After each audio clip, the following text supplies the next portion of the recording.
forward. Okay, there we are. This is for HMP Class number 2, and this is the 20th of January.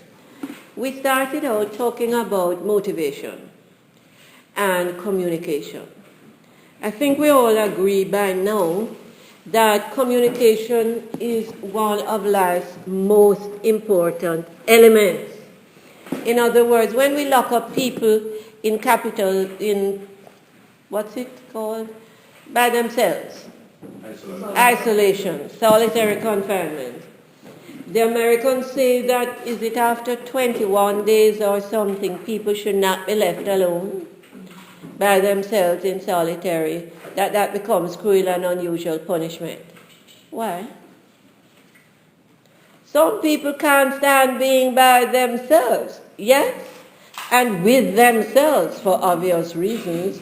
Most of us can't stand being with them either, the real psychopaths. Isn't that the truth? Yes? What is it John Milton said in Paradise Lost? He was talking about Satan after Satan had been ejected out of heaven. Yes? I cannot flee, for I am hell, and hell is me. Can't get out of his own skin, out of his own head. Yes, out of his own psyche.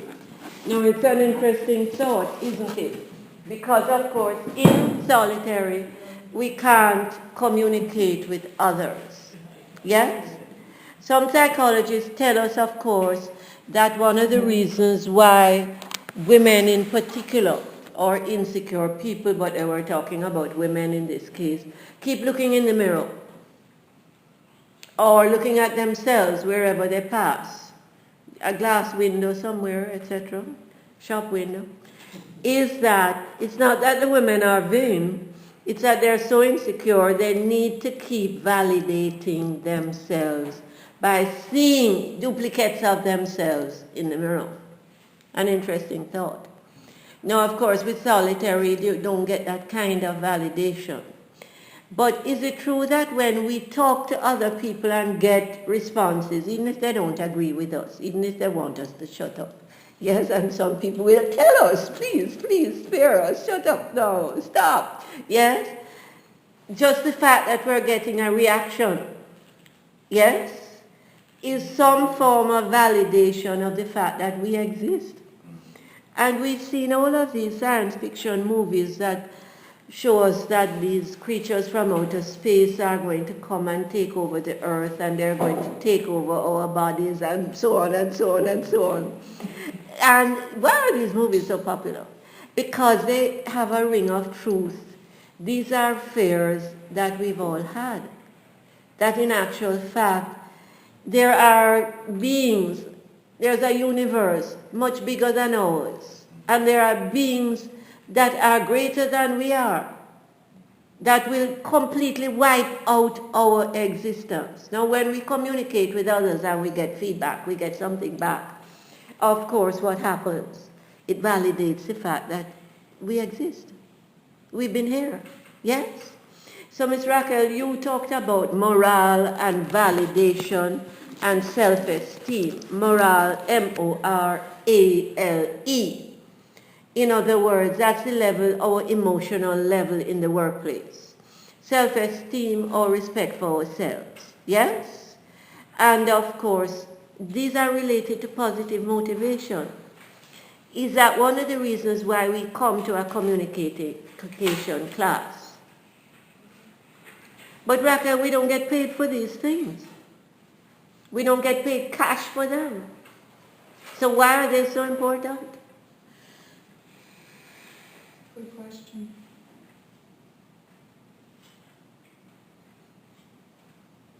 Anybody? You often wish they were. Yeah.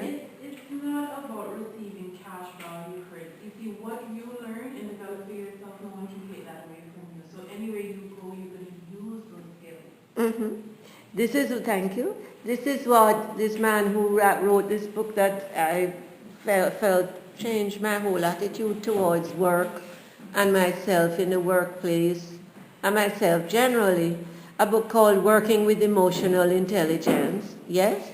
And we've got a reading from that book today, our longest one so far.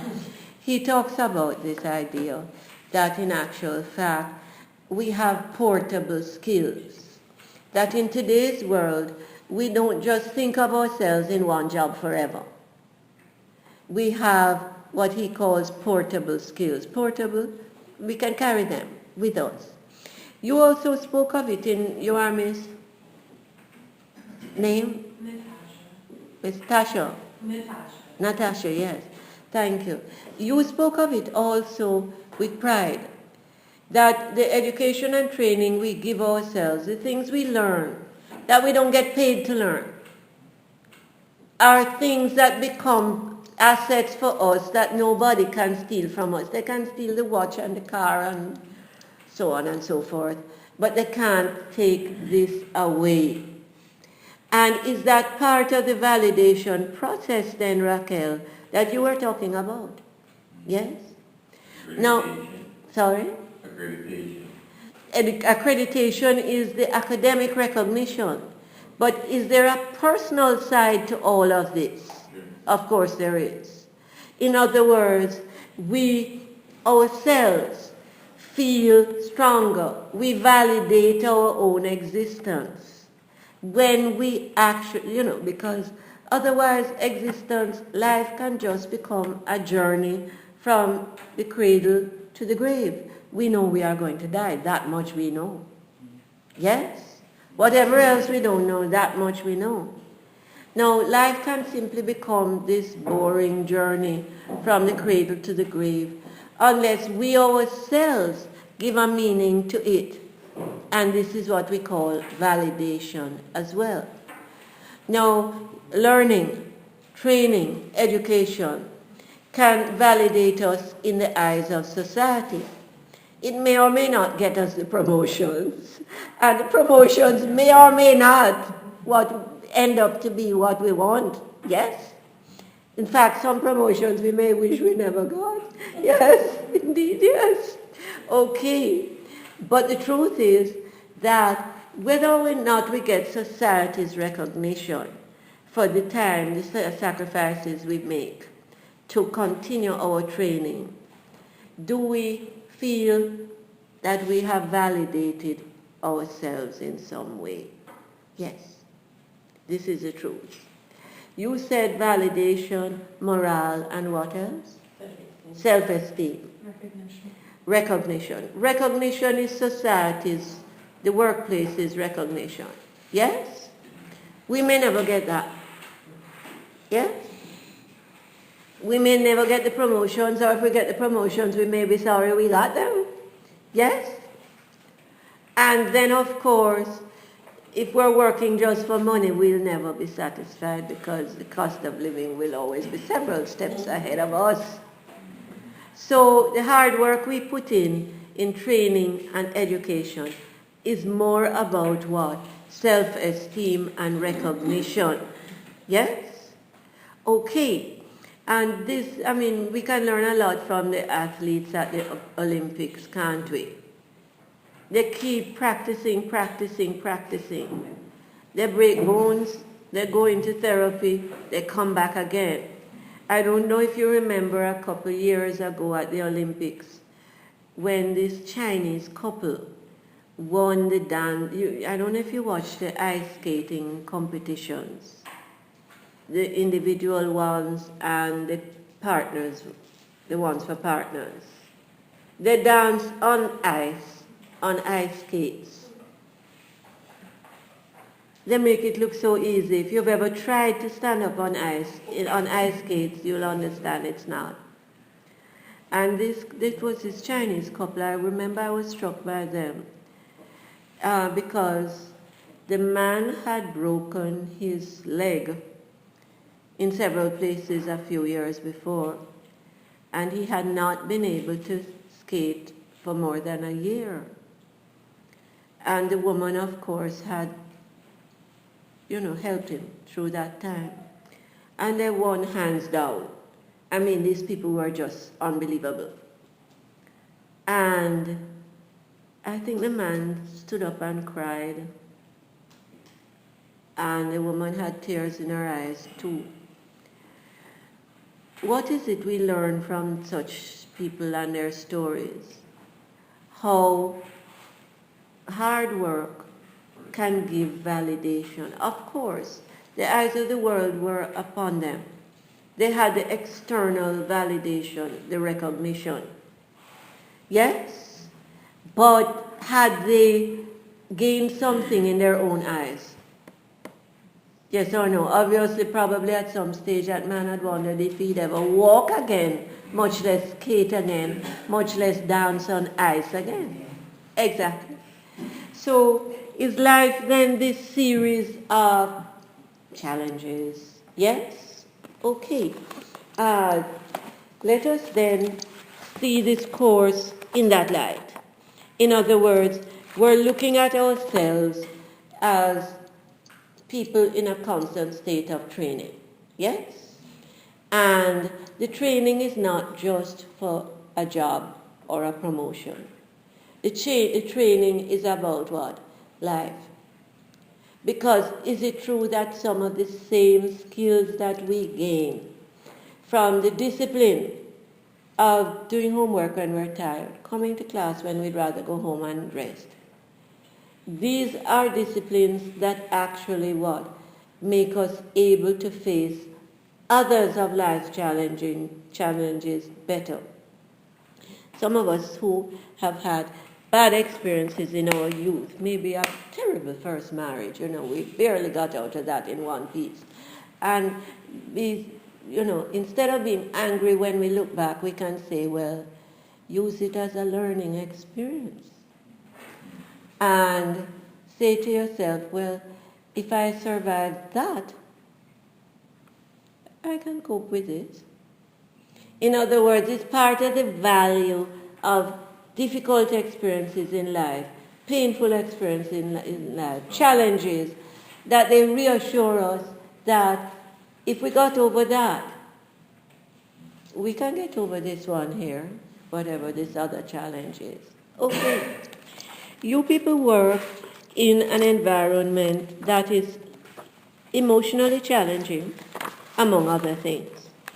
Why is it so challenging? Because, of course, you are living with people who have broken all the rules. You're working with people who have broken all the rules, aren't you? Or they've broken some of the rules, and do we understand at a certain age in life that rules are there for a reason? Some rules may seem quite idiotic. Yes? Like, this is a staircase that you only go up. If you're coming down, you have to go by that other staircase. You remember those rules in the high schools in the old days? They have an up staircase and a down staircase, and so on down the line. Some rules may seem crazy, stupid. But then when we investigate why the rule was made, we understand better the value of the rules. Okay. So in actual fact, you're working with people who have broken rules right, left, and center. They did not care about the rules. Full stop. Yes? And these people can be very discouraging. But by looking at people who break rules, do we get a better understanding of the nature of rules themselves? And, of course, are there some systems, sets of rules in society and the workplace called ethical systems? Yes. Ethics are the rights and wrongs of the workplace. Yes? And, of course, those of us who have read about this man called Bernie Madoff, or Madoff, you read about him in the newspapers, seen him on TV. He's gone to jail for, is it 87 or 97 years, but he's 78 or something like that. This man did a Ponzi scheme, really ripped off people around him. The wealthy Jewish people that he ripped off, he was Jewish too, called him another Hitler. In other words, if Hitler had come to destroy them, here was another. These were people who had given their lifetime savings, their inheritances from their grandparents and parents. Yes? Remember, a lot of Jewish people traditionally worked in some of the most backbreaking areas of the workplace, like the garment industry in America. This is not easy money. Yes? And they gave him the money to invest, and he invested it in himself and his billionaire lifestyle. His houses in the south of France, his yachts in St. Thomas and the Virgin Islands, such places, his many houses all over America, Park Avenue, you can't understand. So in actual fact then, didn't one of his sons commit suicide? After the thing, it became known what his father had been doing. Yes, where the money was really coming from.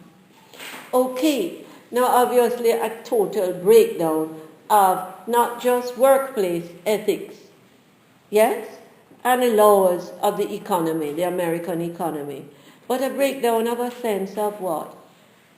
Brotherhood. Interestingly, of course, his major victims were wealthy Jewish people. He set up his investment corporation on $3 million given to him by an older Jewish man who had been, almost like a father to him. What did he do with that money? Good question. Set up a system to rob people blind. It is said that he would invite people to join his investment corporation. I can make good money out of your investment for you.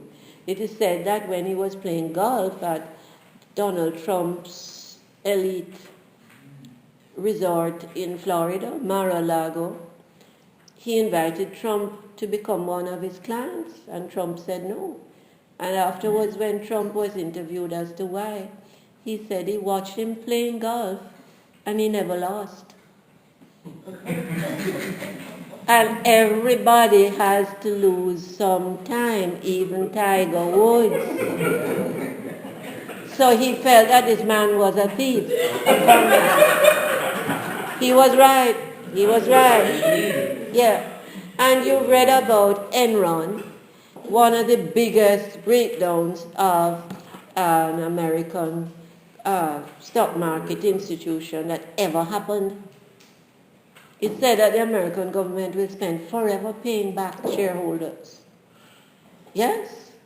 Again, a breakdown of basic morals, basic right and wrong, but a breakdown of the ethical systems. Now, are there three basic ethical systems that we will read about and come upon as we go down the road? Yes. They are the rules-based system, the rights-based system, and the utility-based system. Now, in actual fact, what do these things define for us?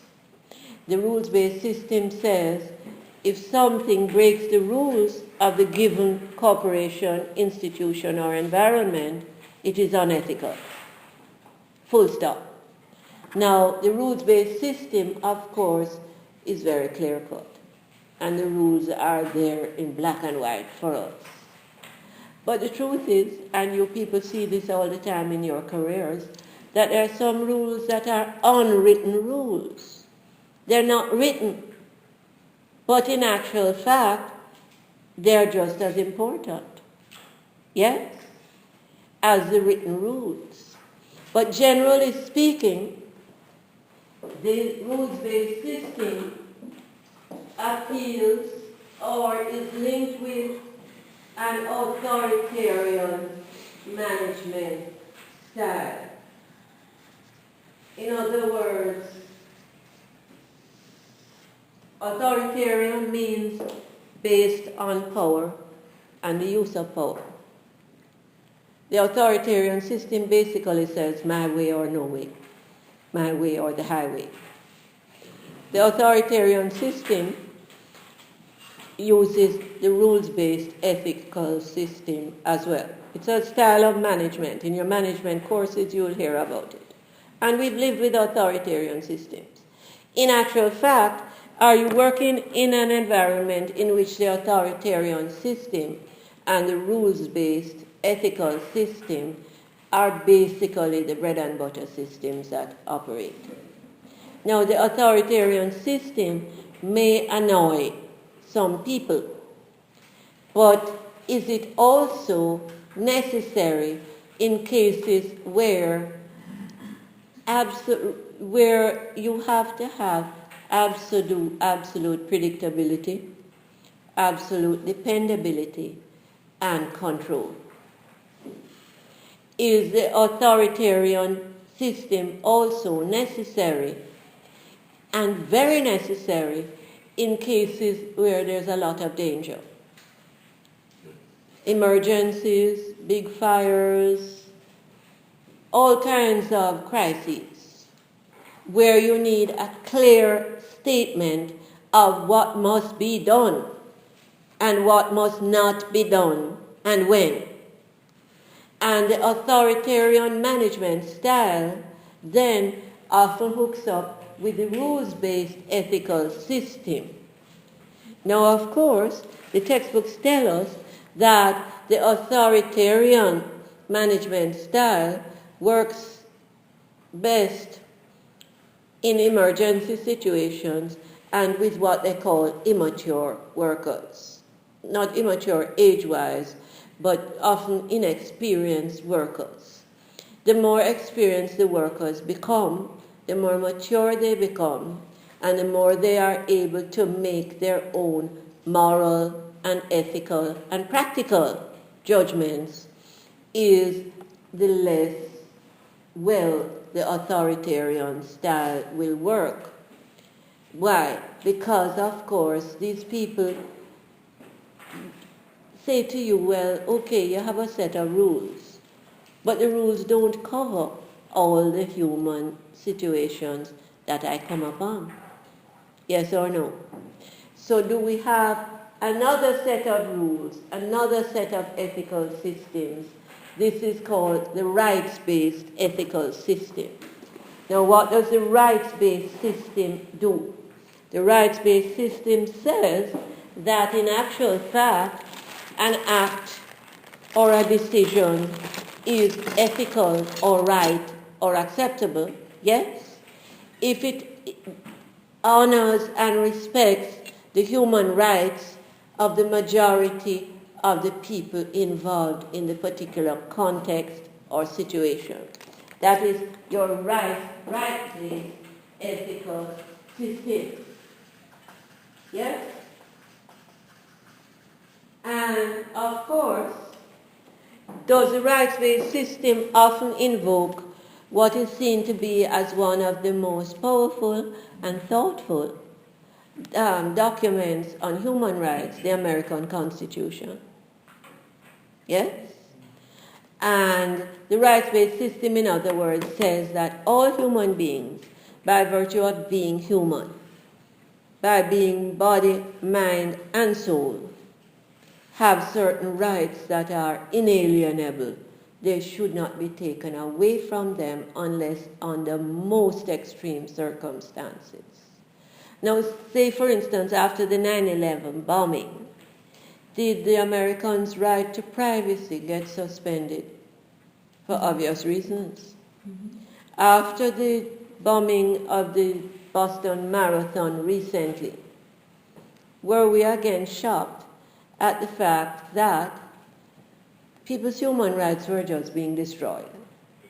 I mean, some people were killed, but so many others were maimed and crippled and so on, not just physically but also emotionally. Yes? And of course the question we're left with is why? And there's no answer, because terrorism has no answer, obviously, no logic. Okay, but again, the Boston Marathon said to us, but these guys were living as students in the town, etc. Yes? And yet, their privacy rights had actually gained them secrecy. Wasn't that the truth? Yes. Isn't that the irony? Yes. Okay.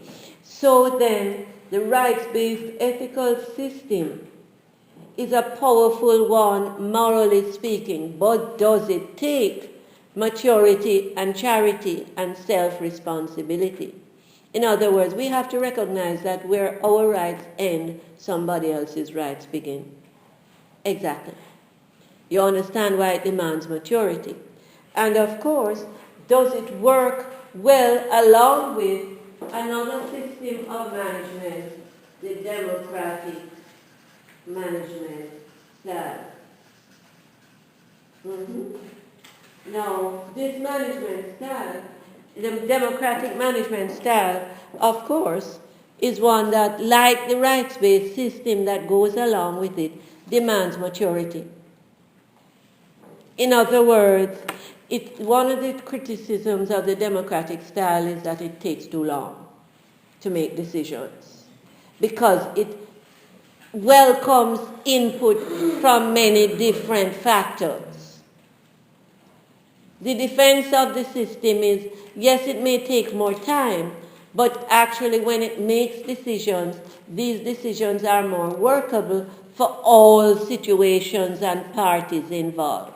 In other words, and we've talked about, did we talk about some of what they call the excellent corporations in the U.S., where the managers never took a bailout from the government.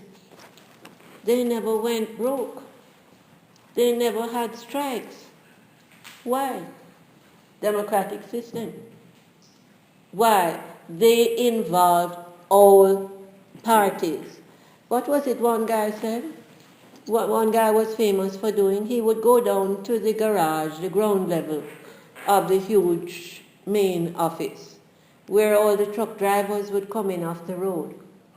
And he would sit down with them and maybe have a beer with them and listen to their input. And when they said, this should happen, or that should not happen, or this is not working, or we shouldn't be stopping at such and such a stopover, we're wasting time there, whatever. People are not buying there, but we are getting phone calls from such and such an area.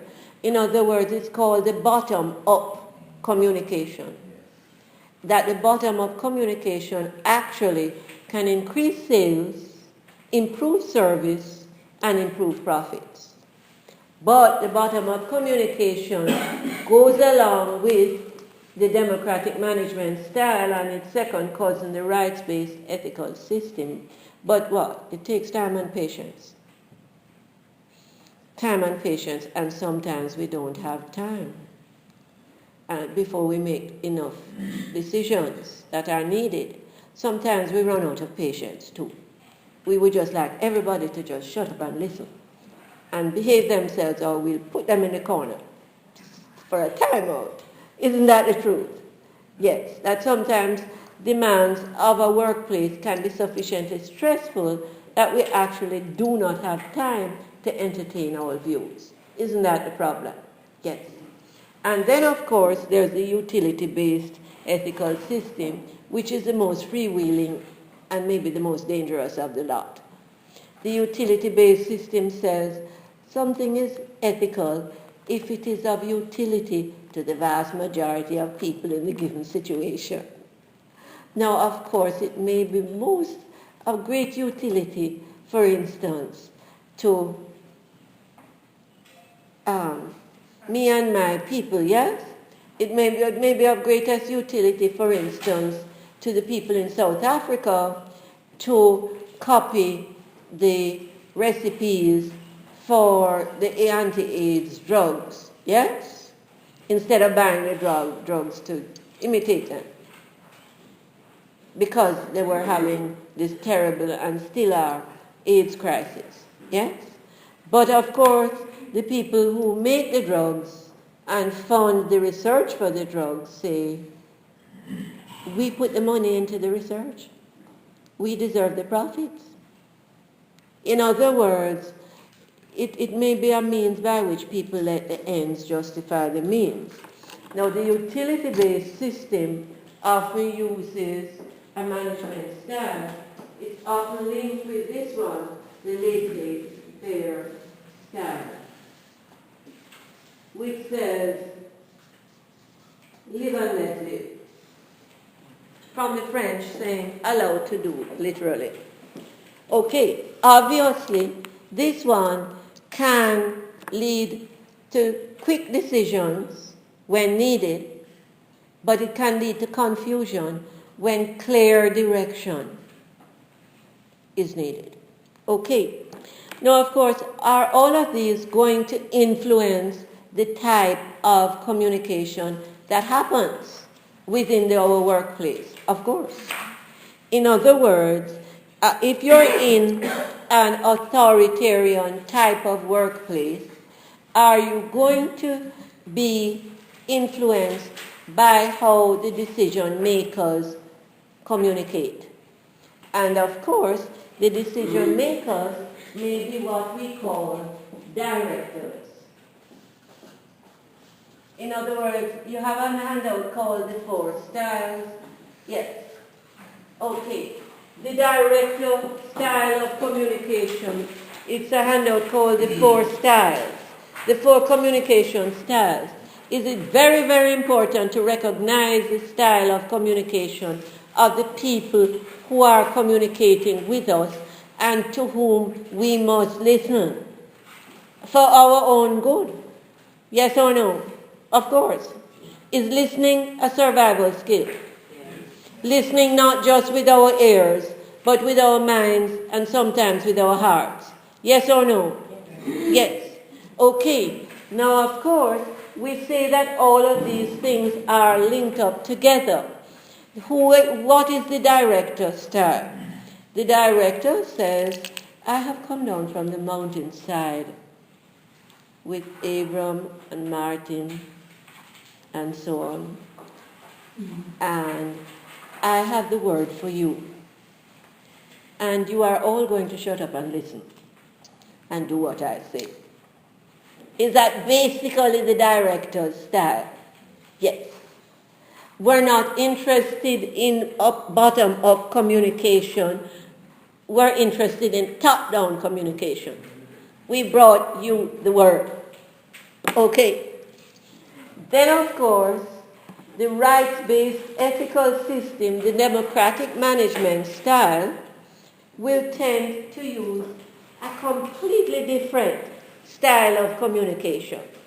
This one, of course, is going to be more empathetic. It's going to be more sympathetic. It's going to listen to all views. And it's going to listen with courtesy, of course, and sometimes gentleness. This is, of course, what style. We've read that handout for homework, the 4 styles. This is what? The empathetic, gentle, caring style of communication. Which one is this? This is the first time we get to this. I know, but I'm just asking. I mean, we're running through it together. I'm actually forgetting. What? The relator. The relator. Yeah? The relators and the thinkers. Now, the thinkers, on the one hand, I'll just give you a summary. The thinkers are the ones whose communication style may at first seem a bit too cool, almost cold, almost indifferent. Do not underestimate the power of the thinkers as communicators. Why? Because, as their name goes, suggests they think things through carefully before they open their mouths or before they put pen to paper or finger to keyboard. Yes? So the thinkers may be the people who sit quietly in the back of the room nodding their heads. Yes? Don't underestimate them. When the thinkers actually start to talk or send you emails, pay attention.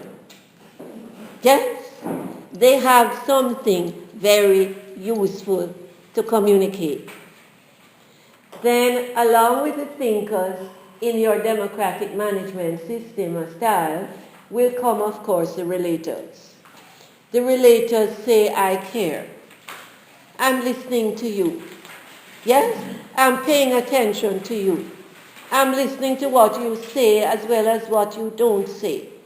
I'm concerned about your well-being. Yes? And the relators, of course, are very courteous, very caring, but some critics say the relators will get a little too, they might get so involved with the emotional aspects of the situation that they don't communicate as clearly as they should. Those are your relators. Good afternoon. And then, of course, but you can see where the relators and the thinkers' styles will work very well in a democratic management system. And they will definitely respect the human rights aspects, the rights-based ethics. Fair enough? Then you have the most freewheeling of the lot, the laissez-faire management style. The laissez-faire manager says, live and let live. You are all experienced professionals. You're supposed to know what to do. I don't need to police you. Now, of course, the laissez-faire managers might work very well with very mature, very experienced, very morally upright workers. But you can see where the laissez-faire style might break down. Now, of course, who are the communicators or what are the communication styles that you'll find very often existing in the laissez-faire management style? These are, of course, who? Your socializers. Now, the socializers are the most charming of your communicators. We're to read the handouts from today, yes? If you have to leave early. Okay. Did I give you also, you have the one called Users Regret Hitting Send, yes? You don't have that one. Okay, here we are. Okay, and we try and do as many questions. Oh, well, no, it has that one attached to it. And just try and do what you can in terms of reading it.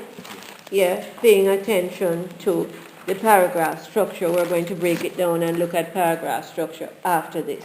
Okay? And then, hold on. Let me just check if there's anything else. Yes, of course, there is. There's one on the role of courtesy in communication, and this one.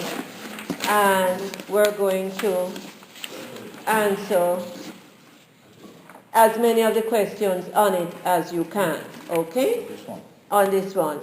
Polite behavior, dead or alive? Yes? Thank you. Okay, thank you. All right. So what is it then with the laissez-faire management style? You'll find that the socializers are the types of communicators who are most comfortable within that management style. Yes? The problem with the socializers, they're charming, they're witty, they're very creative, they're full of ideas, but they do not follow through. So the socializers are often good at getting other people to work on their ideas for them. Yes, of course. But the socializers can sometimes disappoint you when you want clear results by a certain deadline. You understand what I mean? Okay. Now it's important for us to be aware of those different styles of communication and how they fit in with management styles and ethical systems. Okay, now last time I think I gave you the gentleman who just came. Did you get any handouts? If not, please come and get them now. Yes? Mm-hmm. Okay. And can we continue? Here we are. You didn't get those? No? What, you came late? Okay. Can we continue? This one has the types of communicators attached, and here we are. Okay. Yeah, you didn't get that one? Okay, if you give me back this, okay, same thing. Can we continue? Yes. Why is it important to recognize the I think it's attached to that one, sir. So you don't need three. They're attached to each other. I made some new copies. Why is it important to understand the types of communication styles that we are surrounded by? So we can respond and adjust ourselves accordingly. Yes or no?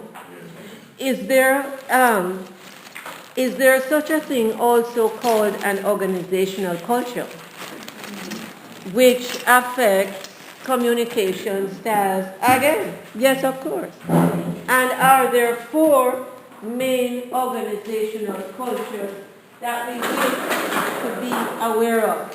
Yes, of course. And can I draw them? In some textbooks give us these little diagrams for them, and they're easy to remember. First and foremost, now this is not in order of importance or effectiveness. Yeah? This is just how they're coming up in my mind, okay? In other words, just as each society has a culture, does each workplace have an organizational culture, which influences communication as well, and which we should be aware of so that we can communicate more effectively and also receive the messages of the organization more effectively. Yes, call it listening, not just with the ears. Exactly. But to stick a pin, have language experts told us that listening is up to 50% of all communication. If somebody is not listening, we're actually not communicating. Yes? We're like me in some of my first year classes, where half of these people are wanting to check their phones and so on. I could be talking to myself, as far as some of these people are concerned, yes? Okay, but of course, when the exams roll around, it's a different story. You know these people, they're called teenagers. Okay, yes, you know them. Some of you have them as your children, they're teenagers, yeah? What was it my sister said? I had 2 beautiful daughters, and then they became teenagers. Yes. Okay, so do we have one that looks like the Greek temples? Now, the Greek people were famous for their architecture. They did not have can you see me, Robert? They did not have the wonderful computers and machines of every kind and technologies that we have today for building. They had slave labor, but nonetheless. Were they famous for these wonderful buildings and the columns? Mm-hmm. Yes, people still go to Greece today to look at their amphitheaters and so on that are still standing. Yes, after all these years. This is, of course, represented by what? Total uniformity. Yes? Everything in its place and a place for everything. Everybody in their place and a place for everybody. Yes? This is called the role culture. Communication is done on hard copy. And emails are often followed by hard copies. Yes? All communication has a legal implication attached to it. Yes? This is the role culture. It's very formal. It's also very slow. Yes? It's slow in decision making. It's slow in disseminating information. It's slow in communicating. Yes? But its strength is that what? It recognizes the legality in all communication. Yes? And can support the legality behind the communications. This is your typical civil service office, isn't it? Is it typical of the prison service as well? I would imagine so, where in actual fact the things that you communicate are they all have legal implications? Yes or no? That's your role culture. Okay. Then of course, do we have the next one, which is symbolized by a net. This is the task culture. Now what does the net represent? Teamwork. Continuity. Yeah? The fisherman puts out his net. If there's a hole in it, the fishes won't get caught. Isn't that the truth? Yes. So the task culture then, why the net? Because in the task culture, teamwork is absolutely stressed. Yes? The philosophy of the task culture is let's meet the deadline, let's get the job done, let's work together no matter what it takes. The task culture typically has many deadlines which are all faithfully and quickly met. The task culture typically employs people on a contractual basis. Yes? Yeah? I was just going to ask that, would it not be more project-based? Yes, and contractual based, yes, of course. Because the project implies the deadlines, yes? And it, of course, employs people on a contractual basis, people who want to meet the deadline, get the project done, and move on to the next challenge. These are people who are very challenge-oriented, yes? Okay. Obviously, your communication in the task culture is going to be fast. Emails, hard copies, phone calls, anything that facilitates the deadline. Group meetings, whatever. Because their emphasis is on what?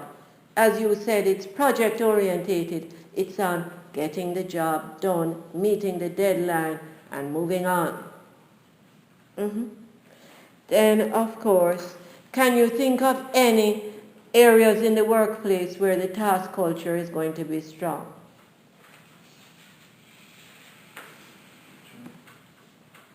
Will the typical, construction, the task culture. Many of these people are contract workers. They work on project to project to project, and they're very deadline oriented and driven. Yes. Then, of course, so we can see where here, quite often in construction, the construction managers will simply phone people to tell them what they need done and when is the deadline. Yes? Or I need you to come out on Sunday. Please be there, 5 o'clock. And the people in the task culture don't argue. Why? Their goal is meet the deadline, finish the project. Okay. Then, of course, we have another one, and this one is called, some textbooks call it the family, some textbooks call it the club, some call it the club, yes? And this one is, of course, symbolized by a spider's web, where all communication and all information are centralized in the person of one powerful central leadership figure who operates as a spider. Now, if this person is an ethical, wise spider, it's great. But if they're not, it's another story. Yes. Now, of course, within the club culture system, communication is going, some people laugh and say, well, the communication is by telepathy. That the workers, Some people laugh and say that. that the communication in the club culture is by telepathy. Okay. Yeah. They're just joking. But by intuition and telepathy and reading the mind of the spider. Is anybody in this room cold? Yes, and we're suffering in silence. Can we make it a teeny weeny bit warmer? Anybody?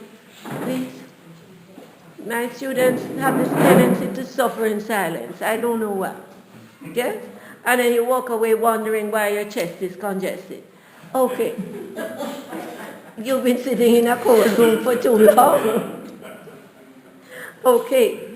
So the club culture. Oh, sorry. I forgot to turn it off. I don't know where it is actually. Excuse me, okay? Sorry. Um, I need to turn it off. Okay. What is it about the club culture?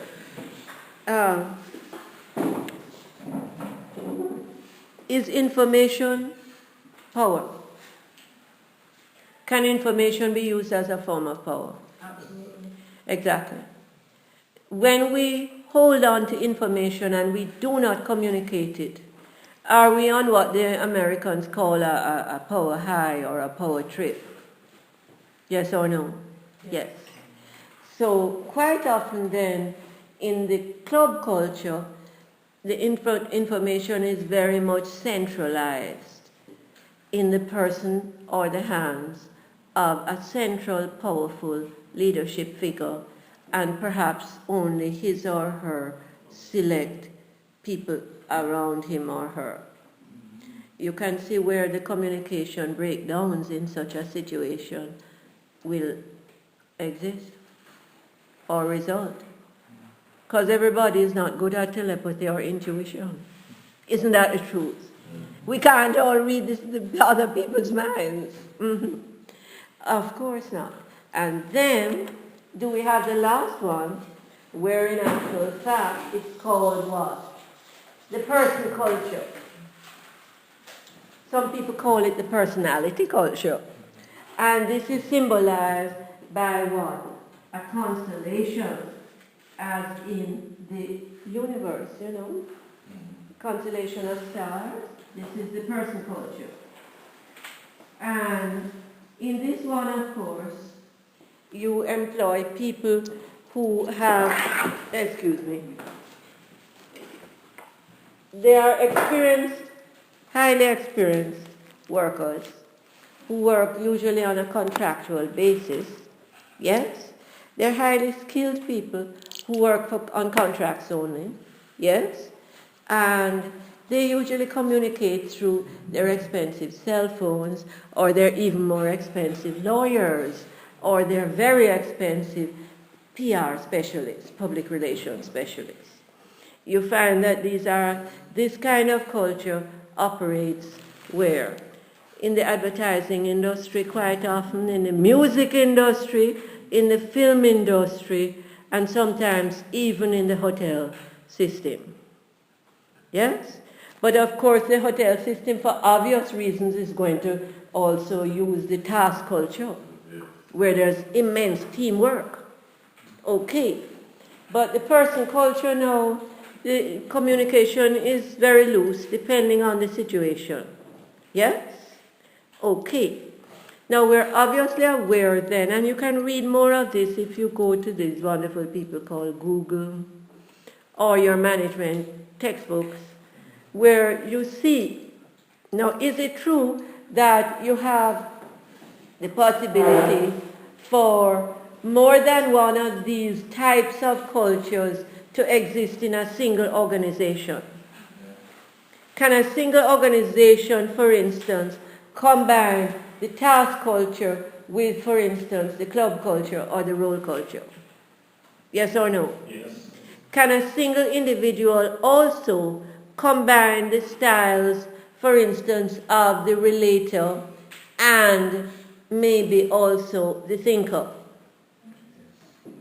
Yes or no? Do many thinkers over time develop the emotional empathy and emotional sensitivity to other people's, what we call their vibrations, over time? You had up your hand, Miss Raquel? No? Well, I was thinking the other way actually, that people who, because the relators become very emotive, it can be overstimulating. And Yeah, they or can become thinkers.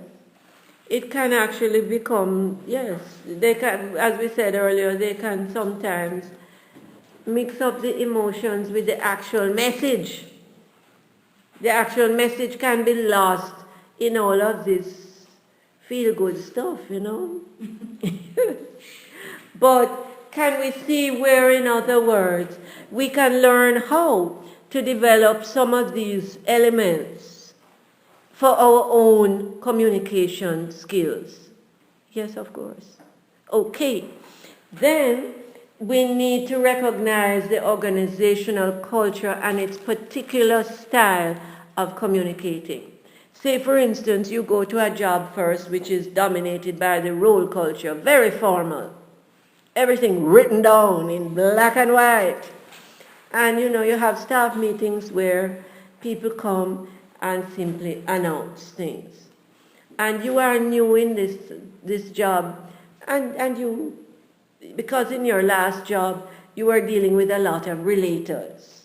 Staff meetings were like tea parties or luncheons, where people brought cake and crackers and cheese and nice sandwiches and tea. And by the way, they had a staff meeting at the same time, yes? They talked about their children and this and that, and it was filled with relators. So you come out of that now, and here you are in the role culture, and oh my gosh, you're in a staff meeting where everybody just shuts up and listens. And you open your mouth and put your foot in it. Yes? In other words, it's good to recognize the system we are in. Okay, let us now move on to a very, very important one. And this one is called, of course, users regret hitting send. Users regret. Did we start that one last time? No. You don't have that one yet? So here it is. Okay. Now, are we influenced immensely by technology? Yes or no? Yes. Of course we are. Here we are, Ms. Raquel. Let me just check that this is the right one. Gentlemen, we need you. Uh-huh. Yes, don't feel shy. Yes. Thank you. Okay. Thank you. Uh-huh. Users regret hitting send. Has technology changed the whole nature of communication in black and white? Yes or no? Yes. I'm hoping we have enough of these, my friend. Uh-huh.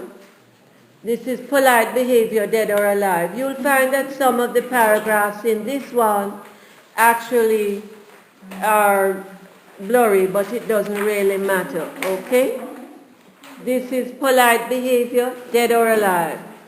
Can we make sure we all have that for homework along with the big one that I gave you, the long one?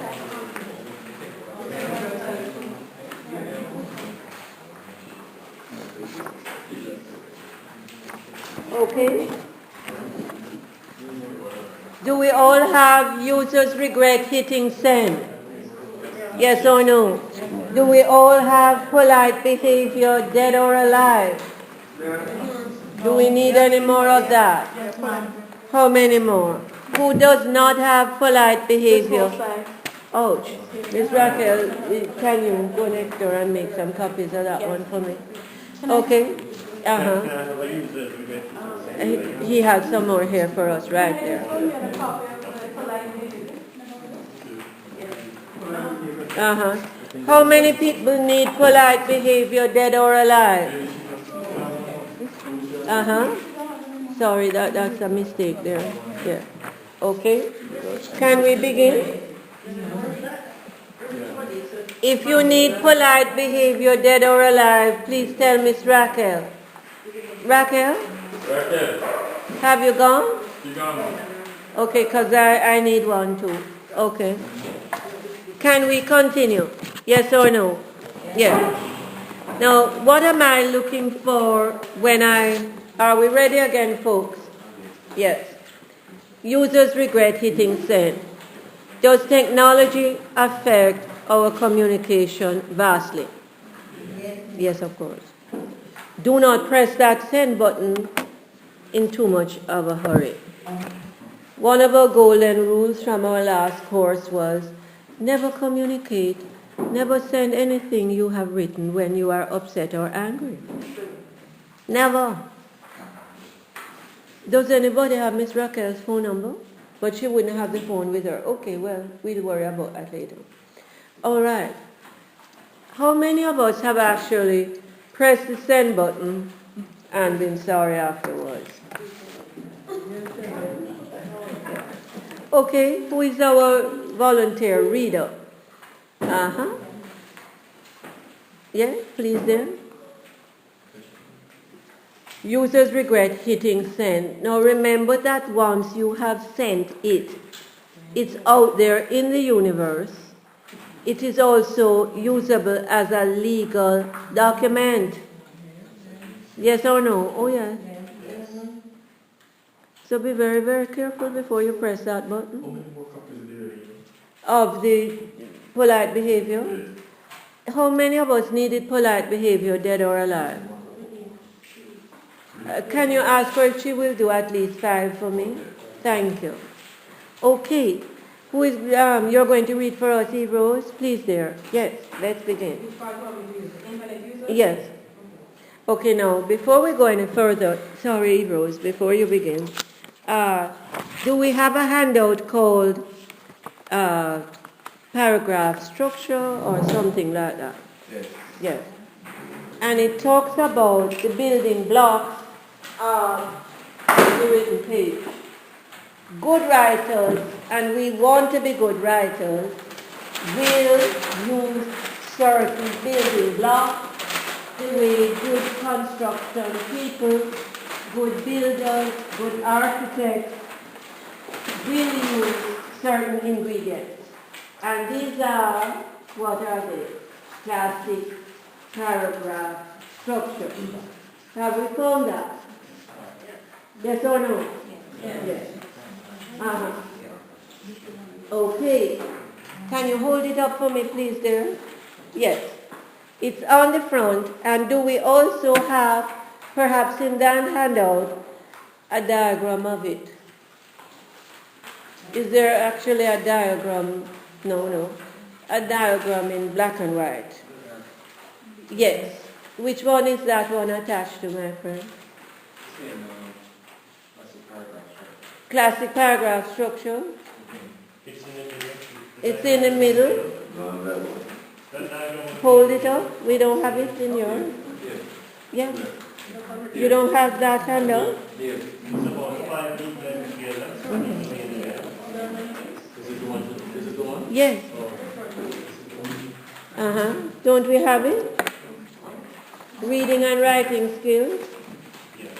Yeah. Now these are the would you come and get it? Did you find it, sir?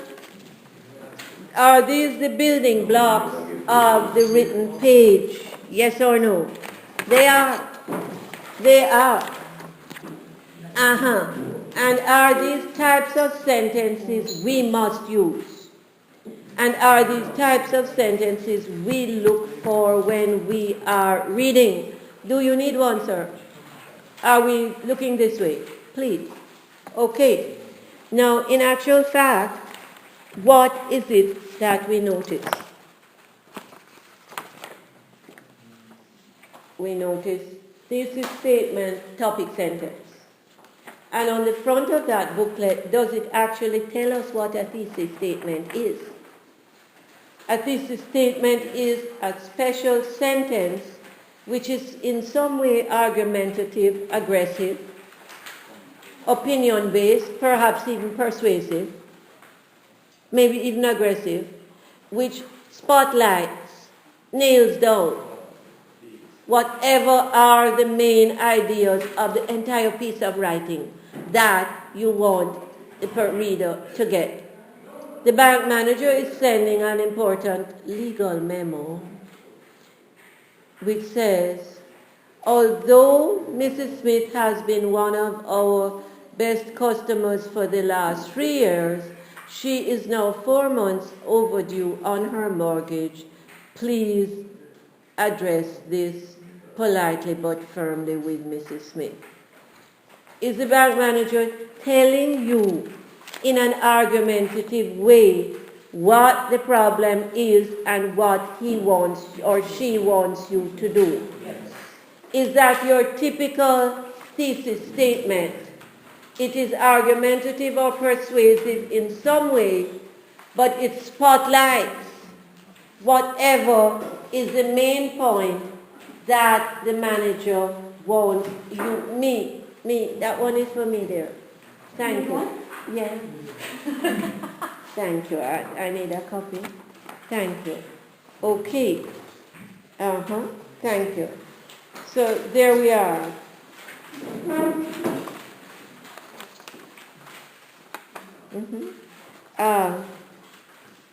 Excuse me.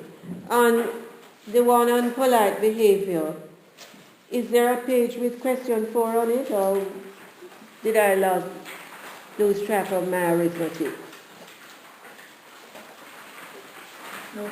You didn't have a question 4? Okay, so maybe that might I couldn't add. Okay. We're looking at this, Miss Raquel, and you, sir, thank you very much. We're looking at reading and writing skills. Did you get this one? No. And on the front of that booklet, it actually tells you. Now, these are the sentences we must nail when we are the writers. These are the sentences that good writers will use. These are the sentences we will also look for when we are breaking down what we have to read. And the longer the thing is that you have to read and write a report on, and a report is a legal document, so it must be accurate, yes, the more necessary it is for us to break down the written page or the written pages that we are going to report on. So we're going to look and see if the writers use thesis statements and topic sentences, and we're going to compose them for ourselves. The thesis statement summarizes or spotlights. Am I talking too fast for you, sir? Fast? No. It's okay? Okay. But remember, sometimes I get a bit fast, if so. Now, of course, what is it? The thesis statement works for the entire piece of writing. It spotlights the main ideas for the entire piece of writing. And it does so in an argumentative, persuasive, even aggressive way. You get a memo that says, you're working in a bank. Mrs. Mary Smith has been one of our best customers for the past 3 years, but she has been behind on her mortgage payments for the past 5 months. Please communicate with her and find out what the problem is and solve it immediately. Have we gotten a thesis statement there? Communicate with her and find out what the problem is and solve it. Have we gotten a topic sentence? Namely, she has been a good customer, but there is a problem. Yes? The topic sentence communicates the main ideas for the paragraph in which it appears. The thesis statement communicates the main ideas for the entire thing. Then, of course, we have words that are additional information. It's called supporting details, which is what? Additional information given to support, explain, define, or otherwise clarify the main ideas. The supporting details can be used as facts and evidence, statistics, definitions, comparison and contrast, example and illustration. Now, this piece was written referring to bullying and, of course, these big riots that occurred in England a couple years ago. Yes? Okay. Eve Rose, you're going to read for us, please. Yes, sir? Now, the next thing about reading successfully is what? Trust your judgment. Do not wait for anybody to come down off the mountainside and tell you that you're right or wrong. If on the first reading something strikes you as important, highlight it, mark it, underline it. Trust your first reaction. it's usually your intuitive reaction. It's usually your correct reaction. I'm sure you've seen that on the job, of course. Okay, so if Rose is going to read and we are going to mark. If it's what they call a keyword, if it's an important word, it just looks like it's part of the whole message, mark it. Okay, if Rose, please read there. Internet users were warned over the dangers of pressing the send button. In case, as research suggested that millions of people have posted comments and messages online which they later wished they had not. But it was out there in cyberspace, no bringing it back. Go ahead, dear, go ahead. And Oxford University behavior experts blame the absence of the checks and balances found in every face-to-face communication for the trend. Facial expressions, reactions such as laughter and vocal tones are all vital, natural tools in helping people judge what they say, according to Prof. Robin Dunbar, professor of evolutionary anthropology at Oxford. In extreme cases, its absence can lead to online bullying, he warned. His comments came as a survey of 2,000 internet users found that more than half believe social media is replacing face-to-face communication. Yet, a quarter of those polled admitted written personal remarks to someone online which they will never say to their face. A similar proportion admitted posting material or comments on social media sites which they later regretted. Of those, 44% said they later realized it was inappropriate, while 27% accepted it had caused upset.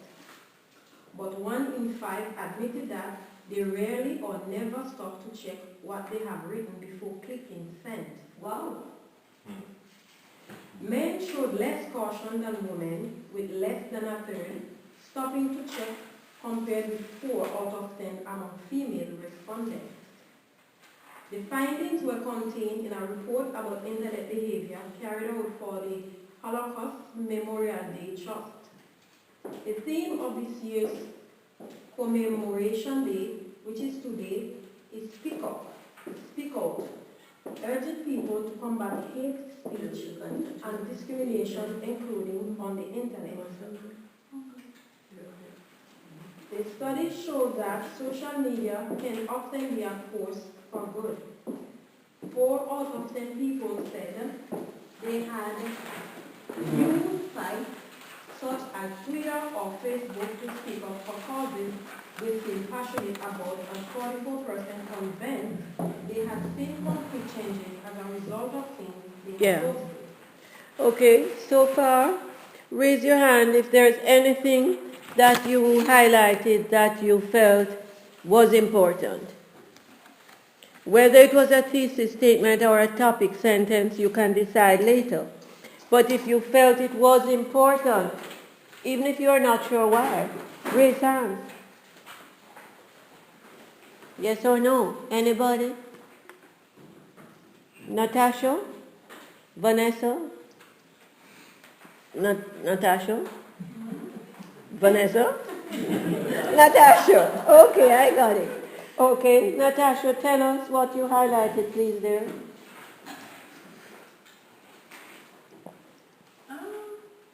I guess it was just a statement that struck out at me, and that was that, but 1 in 5 admitted that they rarely or never thought to check.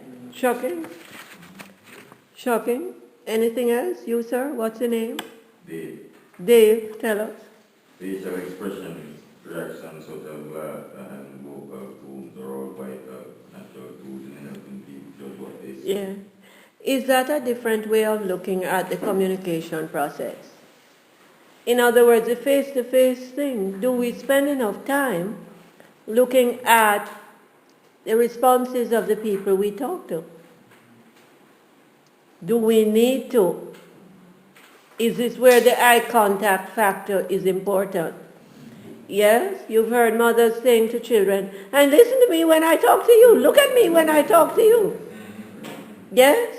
And the other famous one is, don't talk to me in that tone of voice. Because, of course, the texture of the voice itself communicates emotions, positive or negative. Yes or no? Of course. Anybody else? Did anybody highlight something that you felt was possibly a thesis statement or a topic sentence? Yeah. Yes, tell me, tell us. The gentleman at the back of the room, yeah? What's the name? Junior. Junior, what did you mark? I highlighted social media is replacing face-to-face communication. Yeah, which paragraph was that? 5. Uh-huh. 5. Okay. But if we had to have a whole sentence, Raquel, which one would you have highlighted? Excuse me, okay? I'm not sure. What about paragraph 1? Yeah? You had your hand up there? What's the name? Cohen. Cohen? Which did you highlight number 1? I highlighted a Okay. 12? Are 12 and 1 equally important? Paragraph 12 and paragraph 1, are they both giving important information? Yes. Are they both also argumentative? Yes. That the people later wish they had not done this? Millions, facts and evidence, but also what? An argument they wish they hadn't. And then do we get a clear argument in number 12? The studies show that social media can often be a force for good. What else? Did anybody else highlight anything? Okay. Eve Rose, can you continue reading, please?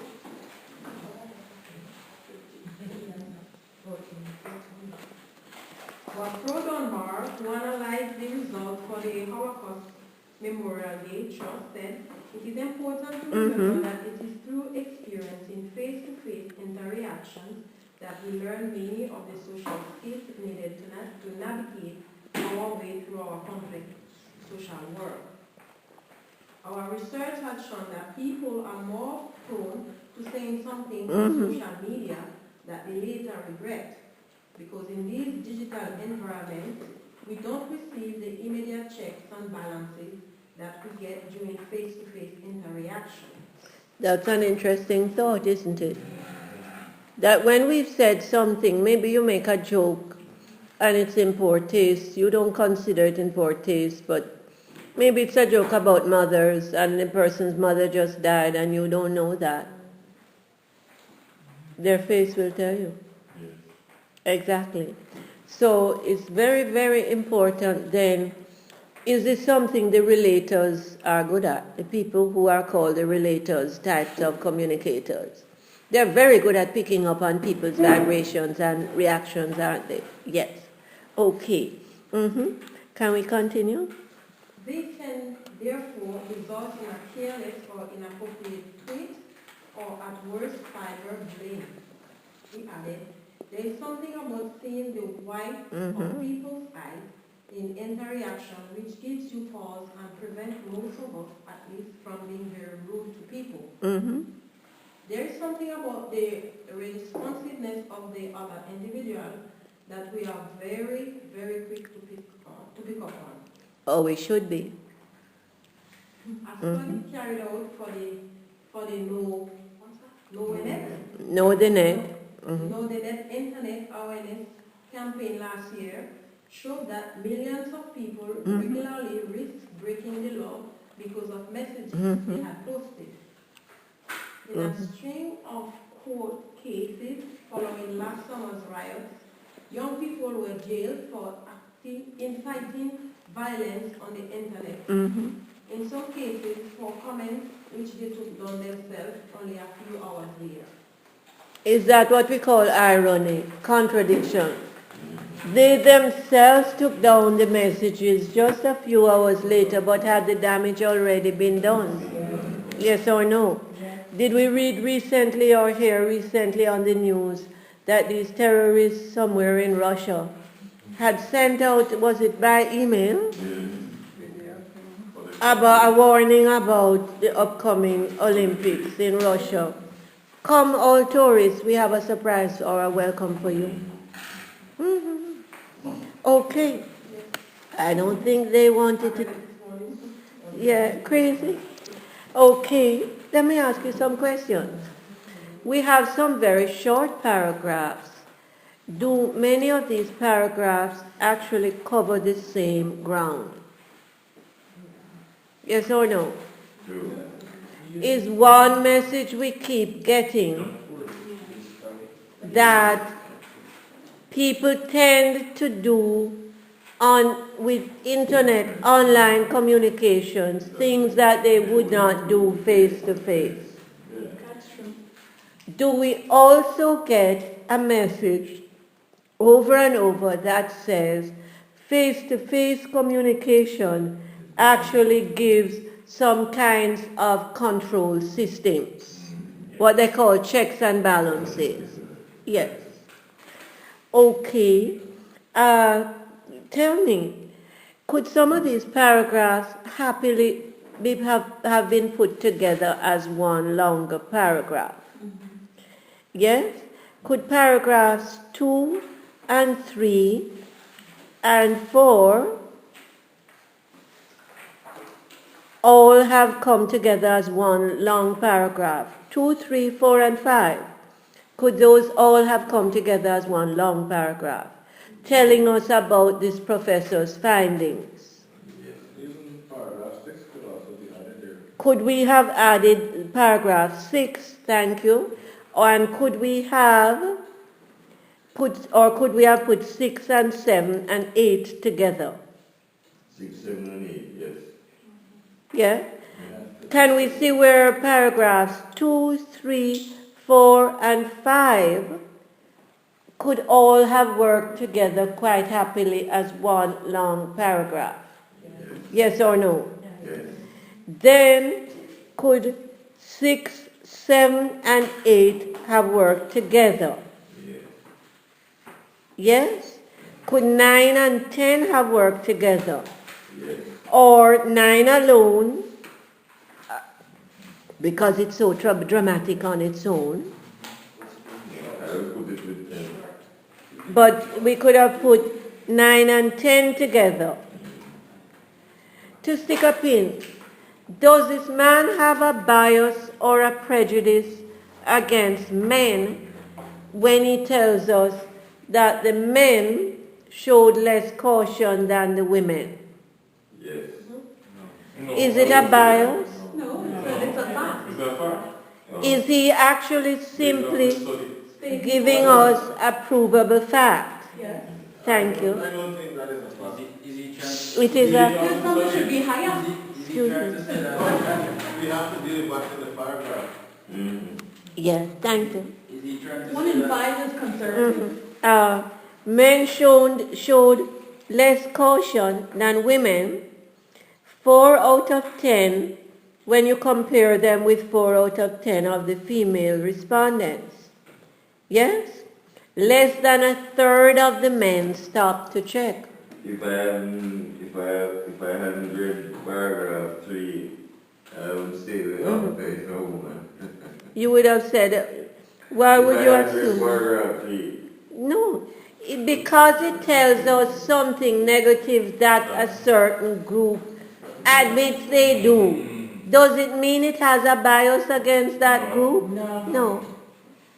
But to just, The result of the research that he did. yeah, the research he did actually shows it. But could we understand perhaps why, if we look at how society trains men versus women, what we call gender conditioning, does society teach men that real men, in quotation marks, don't cry, Don't care about the reaction. Don't care about other people's reactions, never apologize, and are aggressive. Then the socialization. Yes, yes. So would the socialization that we see around us constantly in the Caribbean support that? Yes, Yes. yes, ma'am. Can it also be the fact that sometimes some men can't multitask? So if there's so much things going on one time in front of them, they're not going to put as much attention? Don't make excuses. I don't know. Not, I don't know if some men can't multitask. I think it's the aggression factor. Okay, but tell me, he talks about teenagers. He talks about teenagers and what they do with the bullying online and what they did with these riots in England, was it a year and a half ago? 2011, I was right there. Sorry? I was there, I will never forget 2011. Yes? Okay. And he tells us that the teenagers admit that they actually took down some of these inflammatory messages, these volatile messages, shortly afterwards. Often very racist messages. Didn't they attack a lot of the small businesses owned by immigrants? Yes, and destroy them. And thereby destroy, towns. Okay. Villages. Okay. If we had to choose one important thesis statement from this essay, an essay that seemed to spotlight a lot of main ideas, but also was argumentative in some way or assertive in some way. When we assert something, we lay it down as if it's a fact. Yes? Okay, we come on strong with it, so to speak. What sentence would that have been? Volunteer. Number one, thank you. Read it for us, please, Raquel. Internet users were warned of the dangers of pressing the send button in haste as research suggests that millions of people have posted comments and messages online, which They later. Is it both argumentative or persuasive and summarizing things? Yes. Hitting, the main points. Yes, my friend. Number 16 said. 15 said. Researchers from the people are more prone Yes. to something Yes. on the social media than the later regret. Yes. Because in the Yes. social environment, we don't Mhm. see media checks and balances. Yes. Yes. Face-to-face. Yes. Is he summarizing the findings, but also presenting the argument that these findings support? Yes. So are we looking at another strong thesis statement? Anything else? So what about number 19? Number 19 says, is that more like a topic sentence? Is it as aggressive or argumentative as your good thesis statement would be? Yes. Yes or no? We have a few handouts. Yes. Okay. Is 19 as strong as the other two? No. No. Okay. Let's summarize then. We are looking at this one, sir. Miss Raquel might have it for you. Okay. Do you notice that the opening sentence is one that says a mouthful? Having read the whole thing, when we look back at the opening sentence, do we know why we probably marked it? It's actually saying quite a lot, And it does so with an argument implied. Yes? And is that one repeated by the one that you, my friend, said you liked? Number 15. Where we get the voice of the professor being quoted, but is it actually saying the same thing? Yes or no? He's summarizing the findings and he's giving the argument as well. Yes or no? Yes. Okay. I hate talking to myself. Okay. All right. And we've noticed that many of these could have happily been joined together. One of the reasons why you may see such short sentences is that it seems to me that quite often when people are writing for newspapers and magazines, they do these short sentences. Okay, but do they then need to join all of these bits and pieces together with what we call transitions? And what exactly are transitions, my friends? They're what we call glue words. They're what we call joining words. Some textbooks call them transitionals, yes, and so on. Okay. Do we have a handout with any of those yet? Do we find them on any of our handouts? Writing skills. Which one? Classic paragraph structure. Do we have transitions there? Yes or no? We have tone words, attitude words. We don't have the transitions there. If we go to Google, will we find them? Yes. And will I bring you some next time? But can I draw your attention to some right away? It says it in classic paragraph structure. The transitions are the glue words, the words that create a smooth flow of thought so that your reader will not get distracted. Yes? Remember, it's been proven that after 1.5 hours of paying attention, most people start to tune out. Is it that time? Okay.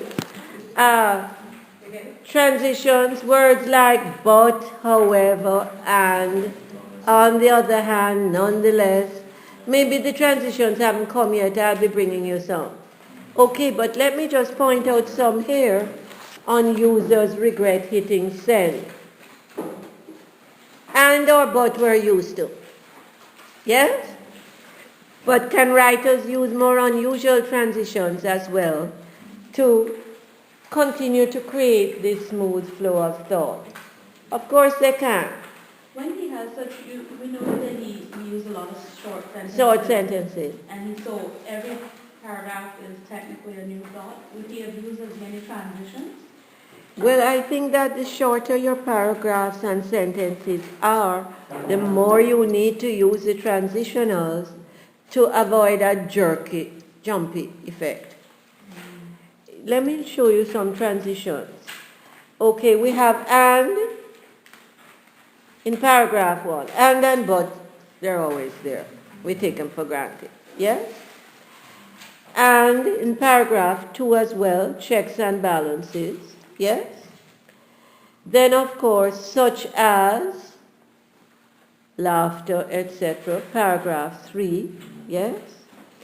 Then, of course, does he use a nice one in paragraph 4? Are we looking at the paper? The transitionals will come. Just look at this for me now, please. In extreme cases, paragraph 4. Thank you. Does he deliberately qualify things by putting in extreme cases? But does it link it up with the preceding paragraph as well, with paragraph 3? Exactly. Then, of course, what about the word yet at the beginning of paragraph 6? Yet means on the other hand. Yes? Paragraph 8, which one? Paragraph 8. Paragraph 8 says, while on the other hand, in other words. Which? And then, which is more that what they call a paragraph 8 says while. But what about paragraph 8 beginning with of those?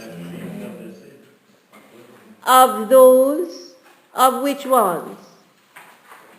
Of the people who actually said they regretted.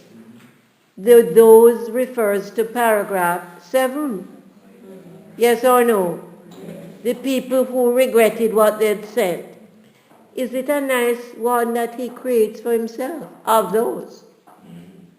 Of those, the ones we just spoke of, who regretted what they said. Now, so, though we can go to Google and get a list of transitions, we'll never get a finite list, you know.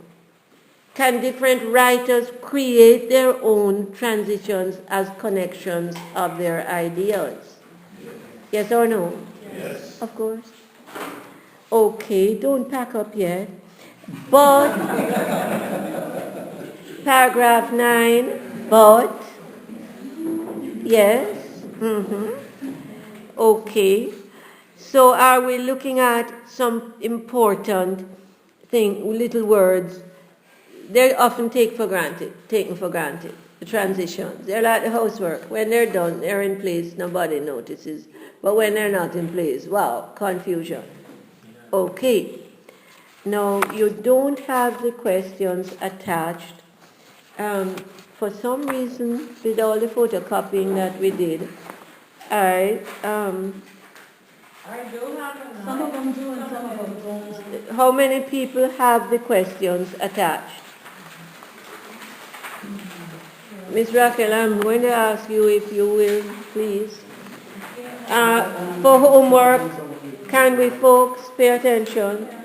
For homework, can we do number 1, 2, 3, 4, 5?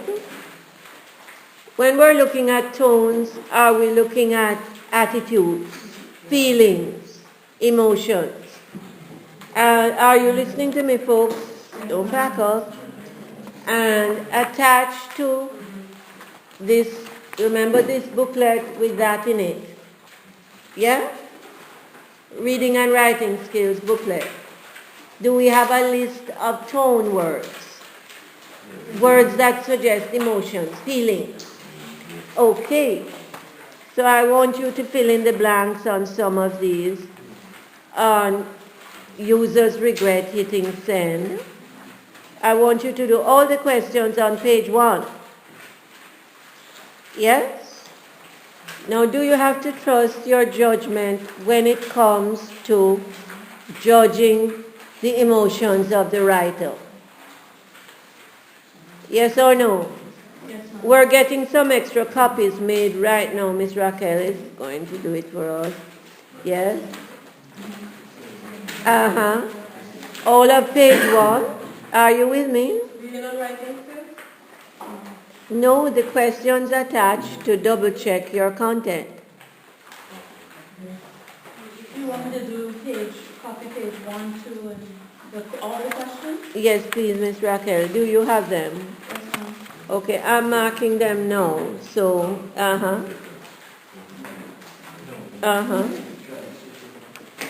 Okay, so, folks, how many of us need the questions for users' regret? Miss Raquel, I have them marked here if you want it, yes? Okay. Here we are. We're looking at homework is all of page 1 and questions 9 and 10. Okay? More than one answer may apply. Read the instructions. Okay? And you're going to go downstairs with Miss Raquel and help her, and then you're going to come up back with them. I know you're going to volunteer. Yes? Okay? Are we okay, folks? To repeat, homework.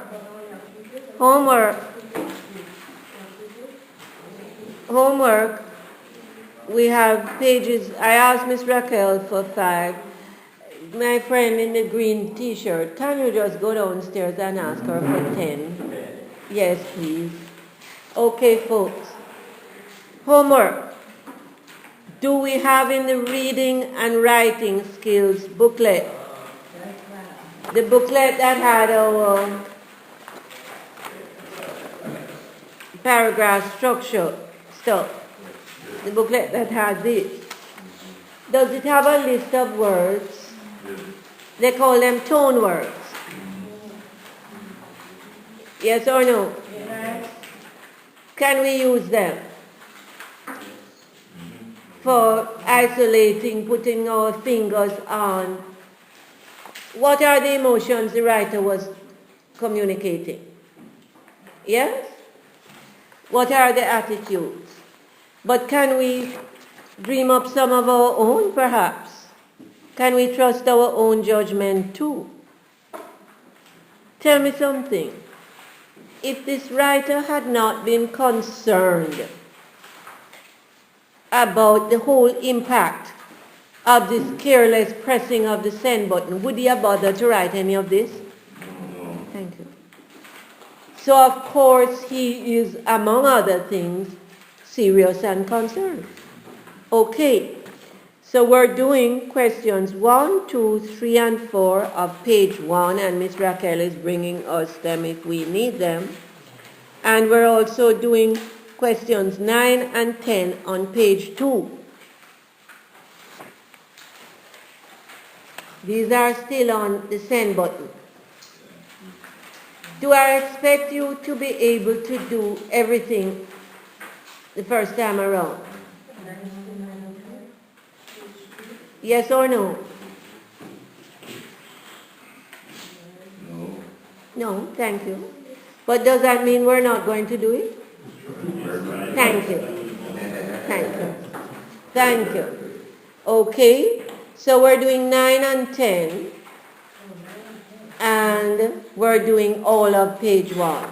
Questions 1, 2, 3, 4, and 5. I don't expect that we will do it all, but do I want us to try? Yes, ma'am. Are these going to spotlight for us major aspect of the written page? Yes or no? Yes. And of course, when we're looking at the tone, the emotions of the writer, are we looking at 50% of his communication? Yes or no? Is the tone of the writer, the emotional, are you listening to me? Is the emotional dimension of the communication 50% of the communication? Yes. If we miss the tone, do we miss 50%? Yes. And is that part of what this man was saying about the emotional checks and balances we get from picking up on people's reactions, their vibrations, as we might call it? Yes. Okay, then what else do I want from you for homework, my friend? Remember, I won't see my babies until 2 weeks' time. So I don't want them to forget about me and my work, yeah? We have the next one called Polite Behavior, Dead or Alive. My friend, if you didn't get it, did Raquel give you? Yeah. You're going to find with Polite Behavior, Dead or Alive, yes? Okay. The emphasis is on manners and courtesy in communication, yes? So we're going to read it, yes? And we're going to see how many of the questions we can do. Okay? Is this a thought provoker? Which is going to wrap up quite a few of the things we mentioned today. Again, is any of this for grades, to use that dirty word? No. Thank you, my friend. Is any of this, do we all have double check your content? Speak now, my friends, or forever hold your peace. Okay. Do we all have polite behavior, dead or alive? Yes. Are we moving into the next aspect of communication, namely courtesy? Yeah? So, Huh? That's a dying. Well, we're going to keep it alive in our communication. It doesn't matter what other people are doing. We can't let them dictate our behavior, can we? No. Very question. Sorry? Question. Yes, sir. Question? No, I'm asking where or question. For polite behavior, dead or alive? Yes. They're in it. For polite behavior, then are like, No, page one. Polite behavior, dead or alive, has some questions attached. Double check your content before you press send. We just got the questions. You didn't get them? No, I didn't get any question. Here. Okay. Here we are. Yeah. In this the paragraph and number, but I don't see paragraph Thank you. 3 to 10. Sorry. Oh dear. There is no 3 to 10. She misnumbered. Oh dear. No three to, no four?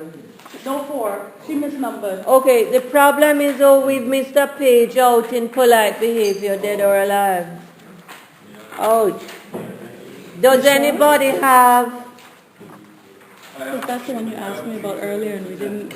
you have 3 to 10? I don't have any. Okay, can you, before we leave here, Miss Raquel, can you do about 30 of them because it means I'm missing them at home too. Can you? Okay. No, well, it's No, fine. it's the middle page that we're missing. Can you, Miss Raquel, will you pop downstairs with her and help her? Okay. I don't need backup, you know, thanks. Well, he will come running upstairs while you are turning off the machine because he just looks so young and enthusiastic. Okay, folks. Hello, folks. Can we hold on a minute? So really, I'm only copying page 2 because everybody has 1 and 3, right? I don't have a question.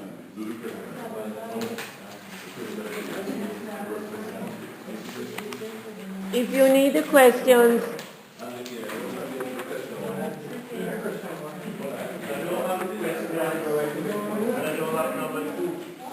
okay, can you go with Raquel, please? My friend. Okay, so are we trying? Yeah, can you ask this young fellow here if he will ask Raquel to do the questions too? Tell her we need about 30 pages of each, okay? Okay, folks, can we wrap up now? Yes or no? Before we pack up, can we make some decisions? Yes or no, folks? Yeah. Okay. If there's something we gained from today, was it a recognition that the communication doesn't operate in a vacuum? It operates in the management context, within the ethical context. Some places have no ethical context, like Enron, yes. And then, of course, does it operate within the organizational cultural context? Yes or no? Yes. Do these all affect it? Yes. Does technology affect it? And do we have to be very careful with that send button? Yes, of course. Yes. Okay. And then we're also becoming more aware of the tone factor as we move on. We will. The emotional factor in the communication. The words that people actually use. Whether they're looking us in the eye or whether they're writing it down. The actual words have an emotional impact and we must pay attention. Yes? Okay. Anything else that we nailed down today? Okay, now we got. Yeah, can we make notes to ourselves? I said to you at the beginning, get a diary or a planner or something where you make notes to yourselves on what you have gained. Now, did I bring you a longer one today that I said was the next big challenge And that was, of course, what was the name of that one? Understanding Others. So we're going to put that one on hold for a while. Fair enough? Okay. We'll put that one on hold for a while. How many people are in the room this time? Which one is the understanding of? Understanding Others. That's yes. Okay. You can read it, but is that going to be our biggie? We're not quite ready for that yet. Can we nail down the others? It's interesting reading. The new yardstick? Yes, ma'am. You came late or something? Yes, ma'am. Okay. Sorry, I wrote. Okay. Possibly you have one, you have any more copies? Yes. Okay, any, sorry folks. Any problems? Problems? We're okay? The new yardstick, if you didn't get it, I'm supposed to have some more copies, but where are they? Miss Raquel may have them. If you need the questions from Miss Raquel on polite behavior, hello folks. If you need the questions from Miss Raquel on polite behavior, wait to get them. Do I expect you to get them all done? No. But do I expect you to try? Yes. Is this for grades? No. But is it for practice? Yes. Thank you very much. Have a good week. Now if you need, I know we have more of the new yardstick. We need to turn that off. It's like to unlock. You know how to unlock this thing, my friend? How to stop it.